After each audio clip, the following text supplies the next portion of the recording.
America में California का Los Angeles शहर जल रहा है। शहर के कई हिस्से आग की ऊंची ऊंची लपटों की जद में आकर खंडर नजर आ रहे हैं। 12,000 से ज्यादा घर जलकर खाक हो चुके हैं। 16 लोगों की मौत की खबर भी है। इस आग से 135 से 150 अरब डॉलर के बीच नुकसान होने का अंदाजा लगाया जा रहा है।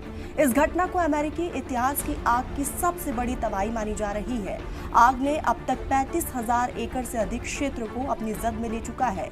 आग पर काबू पाने के लिए अभी तक के सारे उपाय फीके नजर आ रहे हैं। आग पर काबू पाने के लिए सैकड़ों फायर सेफ्टी हेलीकॉप्टरों को लगाया गया है, लेकिन आग अपनी रफ्तार में आगे बढ़ती हुई नजर आ रही है। तकरीबन 1.5 लाख से अधिक लोगों को रेस्क्यू किया जा चुका है। आग की इस भीषण घटना के लिए कुछ विशेषज्ञ जलवायु परिवर्तन को भी जिम्मेदार मान रहे हैं। ऐसा इसलिए क्योंकि कैलिफोर्निया पिछले करीब 1 दशक से सूखा की मार झेल रहा था। 2 साल पहले सूखे से मामूली राहत मिली है। सूखे की वजह से इन इलाकों में मौजूद पेड़ पौधे तेजी से सूखने लगे थे। अब ये सूखे पेड़ पौधे आग में घी डालने का काम कर रहे हैं।